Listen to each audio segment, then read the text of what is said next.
Hello everyone and welcome to ixamBee.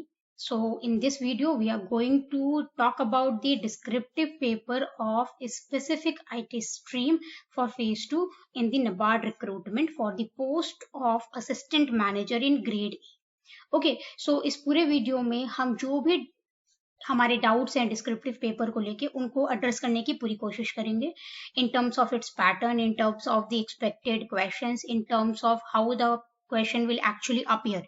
So all those who are actually confused and have doubts regarding how the descriptive paper may be, they can watch this video and this video definitely will be a guiding route for your preparation.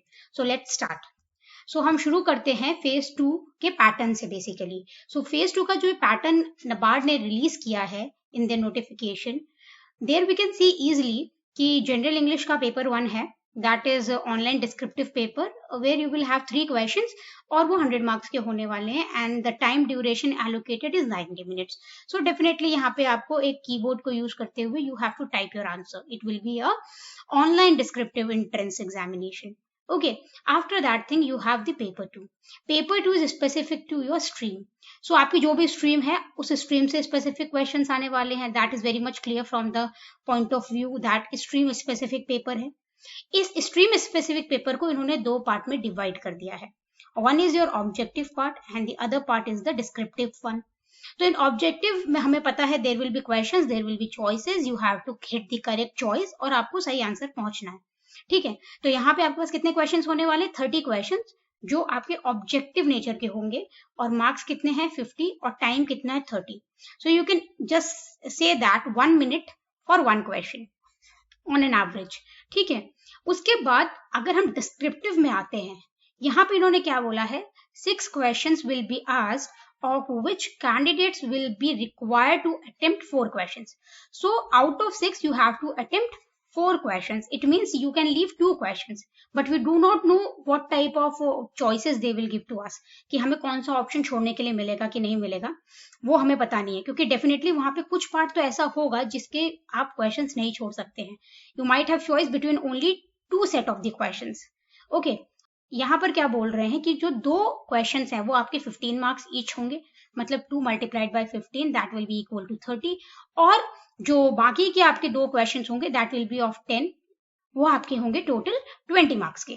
तो overall आपका हो जाएगा ये 50 marks. So overall जो examination हो जाएगा आपका phase 2 का स्ट्रीम स्पेसिफिक का वो हो जाएगा 100 और जो आपका इंग्लिश का होगा वो होगा 100.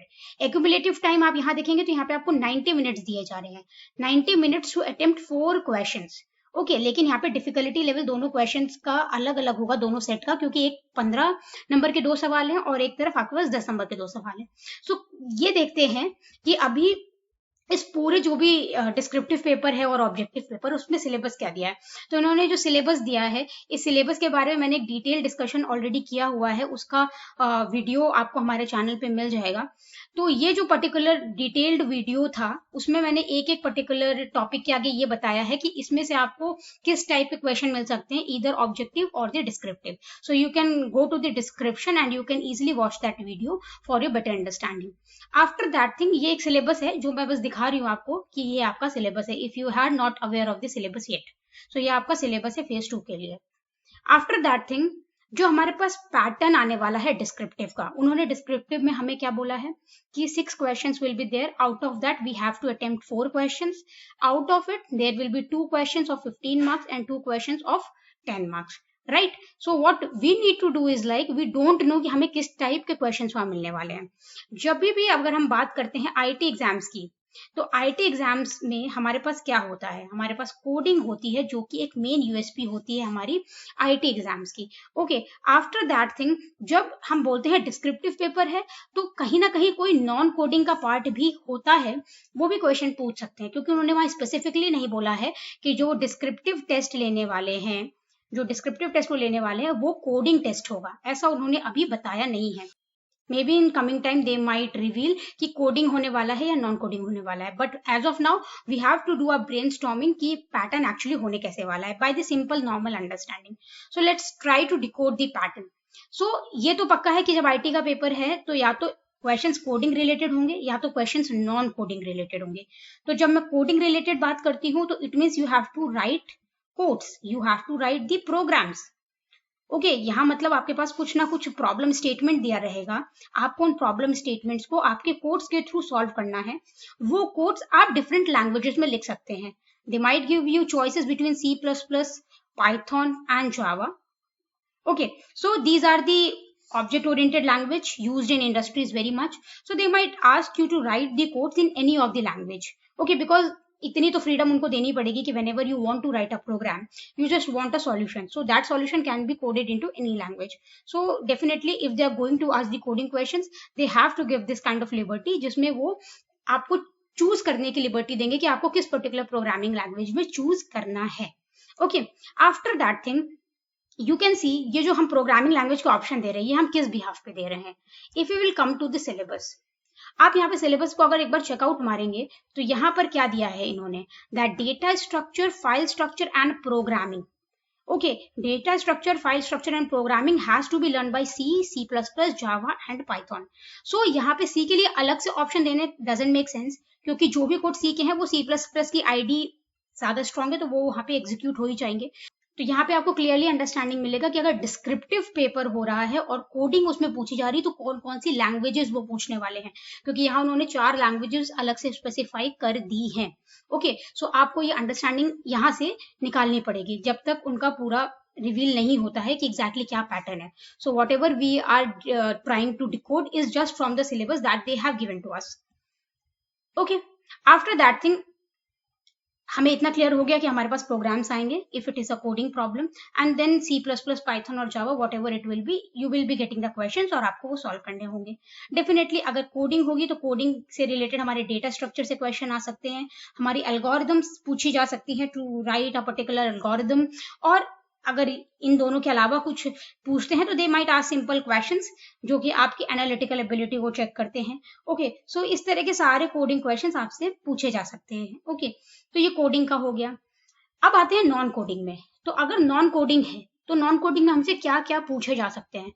तो पहला तो हम ये कह सकते हैं कि अगर नॉन कोडिंग है तो यूनिवर्सिटी लाइक थ्योरी क्वेश्चंस आ सकते हैं।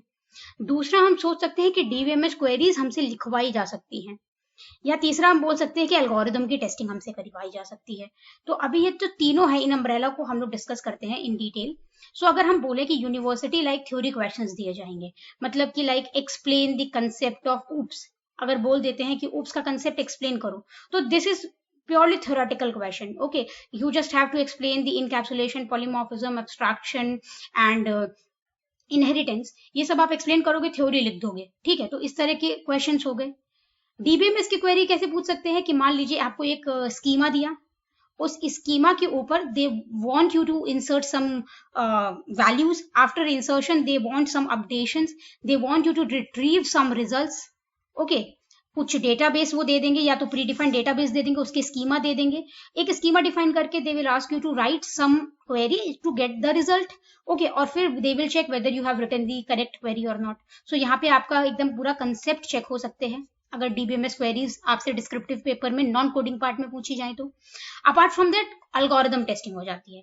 एल्गोरिदम टेस्टिंग क्या होती है, मान लो कोई एज अ प्रोग्राम दिया, या फिर कोई मान लो बाइनरी सर्च ट्री का दिया कोई पर्टिकुलर यूज केस, या मैक्स हीप का कोई एक पर्टिकुलर यूज केस दे दिया। ओके, तो कोई भी इस तरह से आपको यूज केस देंगे and they will ask you to actually write the answers using some theoretical knowledge as well as make them understand using some of the depictions. So आप यहाँ पर अपने फ्लो चार्ट्स बना सकते हैं। ओके, आपको हो सकता है यहाँ पे फ्लो चार्ट्स बनाने पड़ जाए, या फिर आपको सूडो कोड लिखने पड़ जाए। सूडो कोड मतलब कि वो कोड जो डायरेक्टली कंपाइलर एग्जीक्यूट नहीं करेगा, but with the help of pseudocode you can easily understand कि एल्गोरिदम प्रोसेस क्या है। सो बेसिकली एल्गोरिदम टेस्टिंग भी वो करवा सकते हैं। ओके, तो अभी इसके अलावा तो डेफिनेटली आईटी के में कुछ नहीं पूछ सकते वो लोग, they have nothing to go beyond this particular umbrella. तो अभी हमको ये अंडरस्टैंड करना है कि आउट ऑफ दिस होल क्या पर्टिकुलर सीन हमारे पर्टिकुलर पेपर में क्रिएट हो सकता है। So let try to understand that thing. So हम यहाँ पे प्रायोरिटी वाइज लिस्टिंग करेंगे। प्रायोरिटी वाइज लिस्टिंग का मतलब है कि हम देखेंगे कि ये जो कोडिंग, नॉन कोडिंग और ये जो पूरा हमने अभी किया है ब्रेनस्टॉर्मिंग, इस पर्टिकुलर ब्रेनस्टॉर्मिंग में बेसिकली हमारे लिए सबसे इंपॉर्टेंट क्या है और हम किस डायरेक्शन में जाएं जिस डायरेक्शन में हमें मैक्सिमम रिजल्ट मिले। Okay, so this is whole analysis which I am going to give you and this is very very very important, so listen to it very carefully. So अगर आपने कुछ IT का पढ़ा हुआ है, for an example a data structure, okay, or you can say the algorithms, okay, or anything that you have understood in the IT part. Okay, for an example, let's increase the umbrella DBMS, let's increase the cyber security as well, and some many other concepts like data warehousing, data mining, and so many concepts. तो यहाँ पे they are very smart that they are offering two kinds of examination to test you. One is the objective and one is the descriptive. तो जो questions वो descriptive format में नहीं पूछ सकते, वो डेफिनेटली वो ऑब्जेक्टिव फॉर्मेट में पूछने वाले हैं. ओके, फॉर एग्जाम्पल अगर हम साइबर सिक्योरिटी के क्वेश्चंस की बात करते हैं या हम डेटा वेयर हाउसिंग के क्वेश्चंस की बात करते हैं, ठीक है, तो वो क्वेश्चंस की प्रोबेबिलिटी डेफिनेटली हमारी किसकी तरफ बनती है, ऑब्जेक्टिव की तरफ ही बनती है, to test your concepts. But if they want you to test on some good concepts where there is a need to elaborate things, okay, so वहां पर डेफिनेटली आपको डिस्क्रिप्टिव आएगा. ठीक है, जैसे कि अगर उनको आपकी एरेज की अंडरस्टैंडिंग जाननी है तो उन्होंने आपको बोल दिया कि एक 3D एरे बनाओ, उसमें इंसर्शन, डिलीशन, अपडेशन सारी चीजें करो, या फिर वो आपका पॉइंटर्स का नॉलेज चेक करना चाहते हैं तो they will ask you to write some code which will deal with the pointers. Okay, so there are many ways to test the same concept, either in two ways, that is objective and descriptive. But definitely there are some topics which cannot be a part of a descriptive paper, which can only be the part of the objective paper, like cyber security and data warehousing. So आपको जो syllabus मैंने एक slides में दिखाया था और जो video मैंने पहले एनालाइज किया है जिसका लिंक डिस्क्रिप्शन में है, you have to go and again check for every particular topic कि वो आपका ऑब्जेक्टिव के लिए है कि डिस्क्रिप्टिव के लिए. You will get a better understanding for that. Okay, so अभी हमें इतना पता है कि हमारे कुछ ऑब्जेक्टिव चले जाएंगे, कुछ डिस्क्रिप्टिव चले जाएंगे, एंड डेफिनेटली हल्की सी ओवरलैपिंग डेफिनेटली रहेगी, but it will not be a same to same thing. Okay, कि ऑब्जेक्टिव में जो पूछा गया वही डिस्क्रिप्टिव में उसी पर्टिकुलर सब्जेक्ट या उसी पर्टिकुलर टॉपिक से पूछ रहे हैं, ऐसा नहीं होगा. There will be definitely some overlapping but not the entire overlapping. तो यहाँ पे अगर हम देखें तो जो टेस्ट डिस्क्रिप्टिव होने वाला है तो वो डिस्क्रिप्टिव पेपर चेक कैसे होगा. फॉर एन एग्जाम्पल अगर आपने कुछ लिखा है तो वो चेक कैसे होगा. Definitely that is going to be checked by the machine itself. Okay, so वो कौन चेक करके देने वाला है आपको, मशीन ही तो चेक करके देगी. जब मशीन चेक करके देगी तो डेफिनेटली ये यूनिवर्सिटी लाइक थ्योरी क्वेश्चंस का तो सीन बनता ही नहीं है. अभी आपसे उन्होंने कुछ लिखवा लिया, अगर आपकी मान लीजिए इतनी अच्छी बताने की स्किल नहीं है, डिस्क्रिप्टिव स्किल आपकी इतनी अच्छी नहीं है, आप जानते हैं सारे ऊप्स के कंसेप्ट, बट आप वहां पर रटी रटाई डेफिनेशन नहीं लिख पाए, encapsulation, inheritance, but you understand what is encapsulation, you are able to write the codes of encapsulation, लेकिन आप वहां पर जाकर के उसको लाइन्स में कन्वर्ट नहीं कर पाए, then how they will get a candidate जिसका कंसेप्ट क्लियर है बट इस तरह से यूनिवर्सिटी लाइक पैटर्न में ही is little bit weak. Okay, so ये कोई यूनिवर्सिटी एग्जाम नहीं है, ये एक हायरिंग प्रोसेस है. यहाँ पे वो आपको फॉर जॉब हायर कर रहे हैं, not for getting into university and learning something and then getting ready to be in the industry. Okay, so यहाँ पर ये समझ लीजिए कि जब पेपर मशीन से चेक होने वाला है तो यूनिवर्सिटी लाइक थ्योरी क्वेश्चंस का कोई सीन नहीं बनता है. ठीक है, आफ्टर दैट थिंग जब मशीन ही एग्जाम चेक करने वाली है तो how they will check the algorithm testing part है. मतलब क्या, जो सूडो कोड्स हमारी जो मैं बात करी थी, सूडो कोड्स की बात करी थी, या कोई भी ऐसी चीज जिसमें डायग्राम्स बन जाए या आपका फ्लो चार्ट बन जाए, how the machine is going to check that. And on top of that keyboard की मदद से how you will be able to do something with the flow charts and with the diagrams. You need some tools to do that. The same thing pen and paper में कर सकते हैं, but in the keyboard scenario it is difficult to do it. Okay, so इसका भी scene बहुत कम हो जाता है. मतलब if I talk like on a serious note, then I don't think so that it makes a sense to write a pseudocode or a diagrammatical explanation. After that thing हमारे पास जो दो बड़े अम्ब्रेला बचते हैं वो बचता है कोडिंग का, और जो नॉन कोडिंग में आता है वो होता है डीबीएमएस क्वेरीज का. These are very important and definitely these are going to be the paper only. Trust me on that.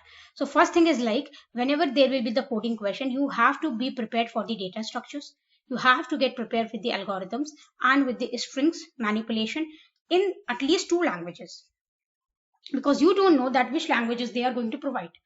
Okay, so at least दो लैंग्वेजेस में आपको प्रोफिशिएंसी होनी चाहिए, that you should be able to write the codes. And trust me, the codes are not going to be so high.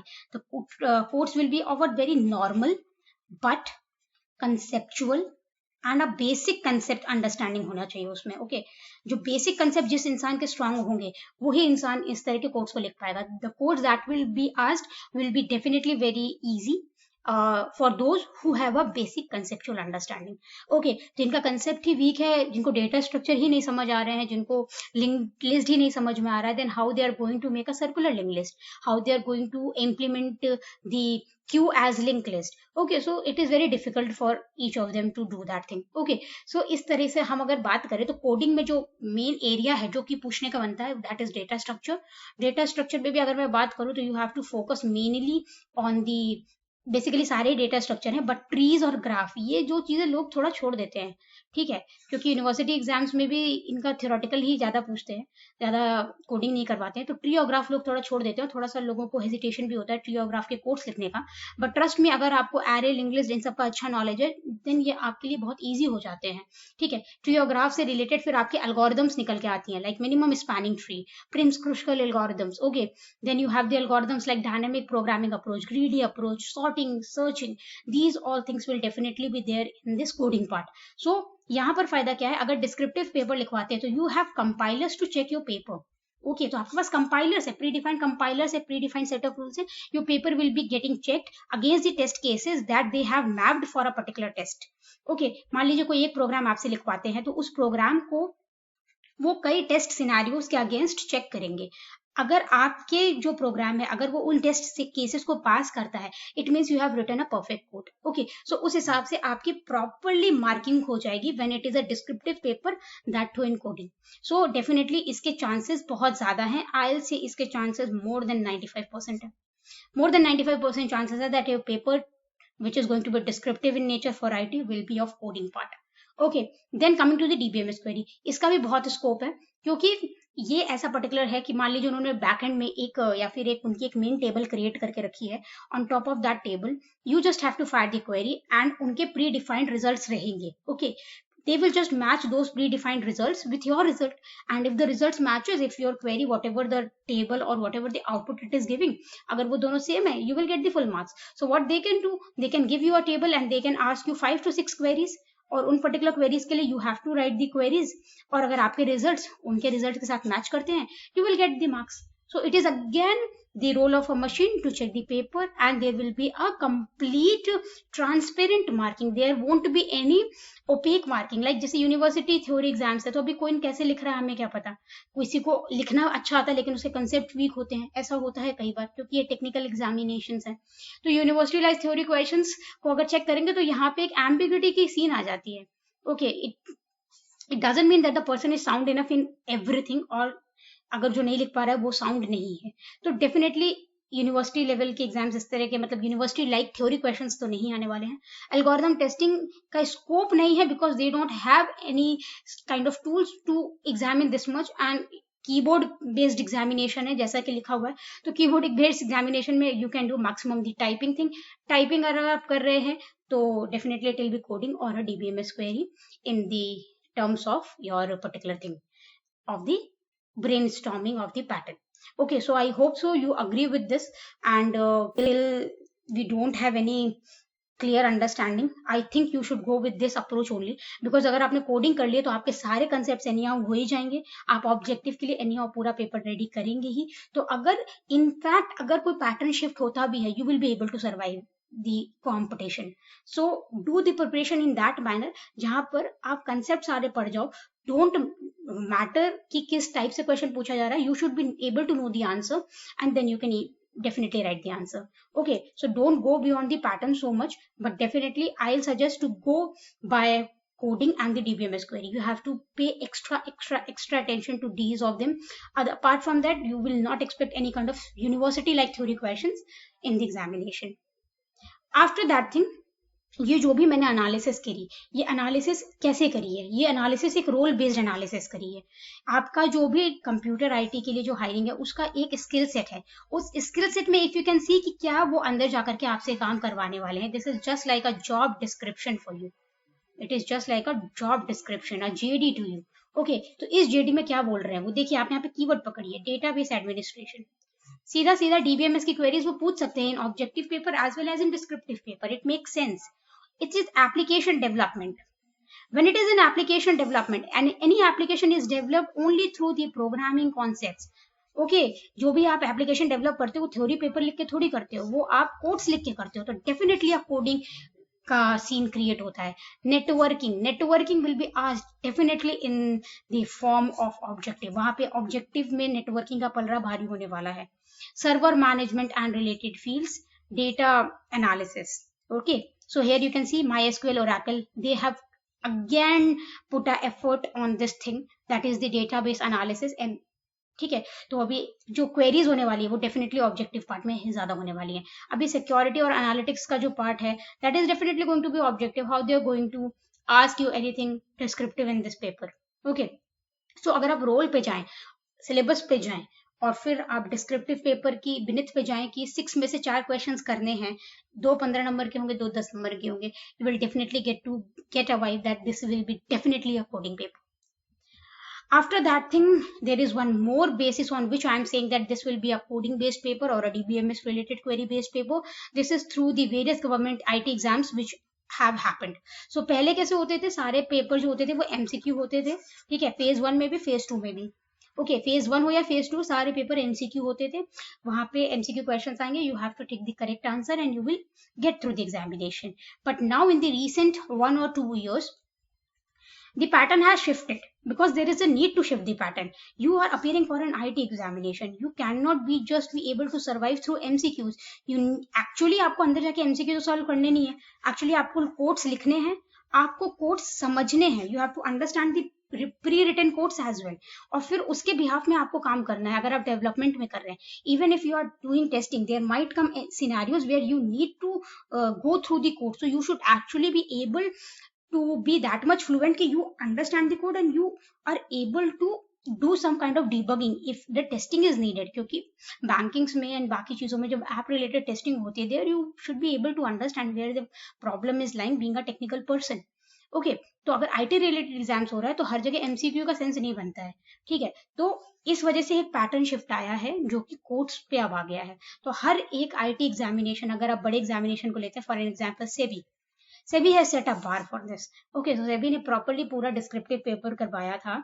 उसने properly जब notification release किया था तब यही बताया था कि डिस्क्रिप्टिव पेपर होगा.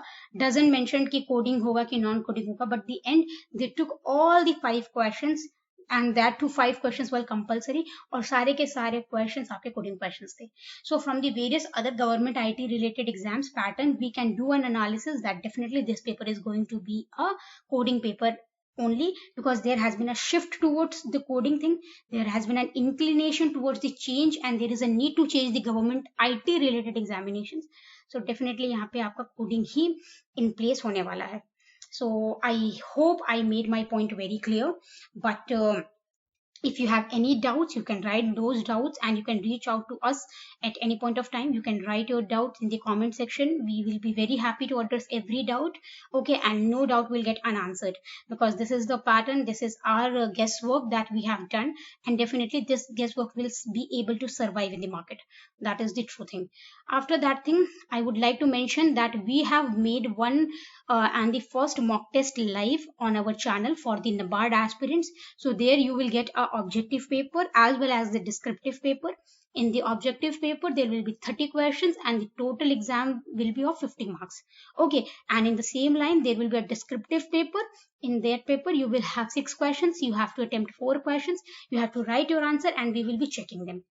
As of now, when we don't have any particular pattern, we have made 6 questions in 3 categories. That is, first is the pure coding thing, the second is the pure DBMS part, and third, in just to give a benefit of doubt, we have put on the 2 questions that are totally theoretical but yet conceptual. So go and attempt that particular mock test, write your answers. We will be very happy to help you out. These mock tests are free, available to you. Just try to hit on them and go for your preparation. So this was it from my side. I hope I was able to address many of your unsaid doubts. If you have any, do comment and we'll be able to help you out. So for that time, till we bring our next update, stay tuned with us and do subscribe the channel if you are not a subscribed user. And if you like this video, do share the video and do press the like button.